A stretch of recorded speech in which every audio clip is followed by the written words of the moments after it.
নমস্কার সম্মানীয় দর্শকবৃন্দ, এই মুহূর্তের সবচেয়ে বড় খবর। প্রাথমিক শিক্ষক নিয়োগ দুর্নীতি ময়না তদন্তের গাফিলতি নিয়ে ইডিকে হুঁশিয়ারি দিল কলকাতা হাইকোর্ট। শুধু তাই নয়, কড়া হুঁশিয়ারি দিয়ে এবার ইডি অফিসারদের চূড়ান্তভাবে সতর্ক থাকতে বললেন কলকাতা হাইকোর্ট। কলকাতা হাইকোর্টের বিচারপতি অমৃতা সিনহা ইডি অফিসারদের চূড়ান্তভাবে সতর্ক থাকতে বললেন বিচারপতি। এছাড়াও আপনাদেরকে জানিয়ে রাখছি যে এদিন প্রাথমিক শিক্ষক নিয়োগ দুর্নীতি মামলায় মুখবন্ধ খামে রিপোর্ট পেশ করে সিবিআই ও ইডি। তাদের আইনজীবী ধীরাজ ত্রিবেদী বলেন, এখনও পর্যন্ত আমরা প্রায় 148 কোটি টাকার সম্পত্তি বাজেয়াপ্ত করেছি। তার বাজার মূল্য 250 কোটিরও বেশি। যে সম্পত্তি বাজেয়াপ্ত করা হয়েছে সেগুলির যাচাই পদ্ধতি সম্পন্ন করা হয়ে গেছে। কোনো সম্পত্তি দখলমুক্ত করা যায়নি। ফলে এতেই প্রমাণ হয় ইডি যে সম্পত্তি বাজেয়াপ্ত করেছে তা বিশ্বাসযোগ্যতা রয়েছে। প্রশ্ন তুলছেন, তারা কোনো সদুত্তর দিতে পারেনি কেন্দ্রীয় সংস্থার আইনজীবী।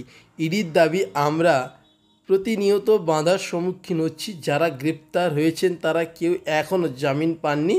তদন্ত দ্রুত গতিতে এগোচ্ছে। অর্থাৎ বুঝতেই পারছেন আপনারা, যারা কিন্তু এই নিয়োগ দুর্নীতি কাণ্ডে গ্রেপ্তার হয়েছে তারা কেউ এখনও ছাড়া পায়নি। যদিও দুই কেন্দ্রীয় সংস্থার তদন্ত প্রক্রিয়া নিয়ে তেমন সন্তুষ্ট নন বিচারপতি সিনহা। এই মামলার অন্যতম অভিযুক্ত কালীঘাটের কাকু তথা সুজয় কৃষ্ণ ভদ্রের ভয়েস স্যাম্পেল টেস্ট করার পরও কেন তদন্ত এগোচ্ছে না তা নিয়ে প্রশ্ন তুলেন তিনি। পাশাপাশি এই মামলা গত সেপ্টেম্বর মাসে রাজ্যকে একটি রিপোর্ট জমা দিতে বলা হয়েছিল। রাজ্য এখনও সেই রিপোর্ট জমা দেননি। বিষয়টি নিয়েও ক্ষোভ প্রকাশ করেছেন বিচারপতি অমৃতা সিনহা। এছাড়াও আপনাদেরকে জানাচ্ছি যে 30শে জুলাই মামলার পরবর্তী শুনানি। ওই দিন তদন্তের অগ্রগতি সংক্রান্ত তথ্য জানাতে হবে দুই কেন্দ্রীয় সংস্থাকে, অর্থাৎ ইডি এবং সিবিআই আধিকারিকদের। ইডি আইনজীবীকে উদ্দেশ্য করে বিচারপতি সরাসরি বলেন, আপনাদের কিছু আধিকারিককে সতর্ক হতে বলুন।